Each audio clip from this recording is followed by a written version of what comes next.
People who have used the dark web / the deep web, what's the most surprising thing you've seen? I remember reading about, I think it was on Reddit, one dude who just sold potatoes through the dark web, and really good ones too. I liked that story. The amount of dead links. Yeah, same. I assume that there's a community and they're connected by working links, but I don't care enough to put the effort in to find it. I bet it'd just be a bunch of neckbeards discussing conspiracy theories and trading porn of questionable legality. I'll pass. Blogs. Normal mundane blogs. Who is reading this stuff? Why is it posted here? It's really fascinating. I wish I could find them again. I found a store for Apple products, and in the website there was Q&A. One of the questions was, how is it so cheap? And its answer was, all of our products is stolen. The dark web and the deep web are not the same thing. The deep web is any part of the web that isn't indexed by search engines, which means anything behind a paywall or a site that is password protected. Meaning you log on to a part of the deep web every time you access your private email. The dark web is a part of the deep web that is based on peer-to-peer networks and services like Tor. I know I'm that guy. How mundane it is. Although the dark web would be all cool, Hackerman 0111010001. It's really just the normal internet with more drugs to purchase and Bitcoin / crypto instead of PayPal / eBay. There is a lot of very boring things like blogs, and everything is just more anonymous. It's like the entire internet is 4chan. I don't know how it is today, but I suspect a lot of those drug links / sites are dead after the Silk Road bust recently. Silk Road 2 is up and running. Well, it was this past summer. I had an acquaintance who pushed his body weight in pills every week. Until he was eventually caught, lol. But he was using Silk Road 2 this summer. Silk Road only went down because of its affiliation to a Bitcoin company. They flew too close to the sun and left a paper trail.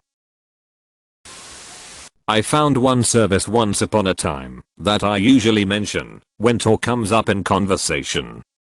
In short, this guy would randomize your mail for 6 to 7 weeks before you planned to get a delivery of something illegal, but he had no involvement in the shipping of anything illegal. You'd pay this guy a couple $100 and he'd send things to your residence on a weekly basis. Week 1, ice skates. Week 2, a board game. Week 3, sneakers. Week 4, an Xbox controller. So on and so forth. So, you give him a schedule and a date of when you'd be ordering something illegal, and he'd spam your place with various packages of random, innocuous retail bullshit from distributors around the world leading up to the date you'd get drugs, or whatever, shipped to your home, in order to randomize your mail, and create a pattern, or lack thereof, that, allegedly, would help decrease the chances that your illegal order would ping some USPS monitor. Edit. I'm not making an argument that this type of service is worthwhile, nor do I know anything about the efficacy of trying to trick USPS. All I know, and all I'm saying, is this guy / service exists, and he had quite a few high reviews from other users who were selling and buying illegal shit. A group of 4 or 5 people convincing a 15-year-old girl that life is worth living, and that suicide isn't the option. She had posted on a forum asking what was the best, most painless way to kill herself. Most links and pages are dead / no longer working. Kinda disappointing, but I guess that's better than seeing something I'd regret. I've heard so much about this place from people, then when I finally got in it looked lame as shit. Also it's slow as shit. 1 credit cards and documents. $10 for a $500 credit card. I also learned about carding without trying it, which is when I understood the darknet is not for noobs like me too. Fake money 3. Amazon like Bazaar for drugs with reviews. Was fun after read the reviews. Oh, I also don't do drugs, but I really wanted to see a Bazaar. that the item I purchased on the DNM actually turn up on my doorstep, and that it worked brilliantly. What item did you purchase?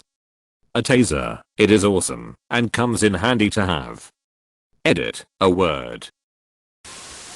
That it's not all red rooms and doom. Normal internet shit exists there too. That being said, I don't plan to return there. I stumbled across 2 blogs, which contain pretty detailed info about 1. How to eat a human in the most effective way. 2. How to perform necrophilia in a graveyard. I didn't know what to do with that information. Hitmen are cheaper than I thought. Some of the pages actually look pretty web too. 0 I always imagined you get a little picture and a bio. Like you get when you choose a puppy from the adoption center. Meet Igor. His specialities include waterboarding, sniping, and making it look like suicide. When he's not killing, he enjoys yoga, hiking and romantic nights in. There was a site that used to sell cookies, like they were of amazing quality and there were a ton of flavors. Also a ton of fake hire a hitman sites. I had a guy contact me on Facebook as I'm a mortician, and he had questions about death. Seems he had been recently diagnosed with a brain tumor, and while fucking around on the internet, found an offer on the deep web to fly him overseas and film killing him and selling his parts to people on the dark web, which would financially set his family up because he had no insurance. He was scared about the process of dying and having the stuff going on to him. I was more concerned about him ghosting on his family to go die somewhere else. Not sure what happened to the guy, but his name was Sam. Here's some of our conversation.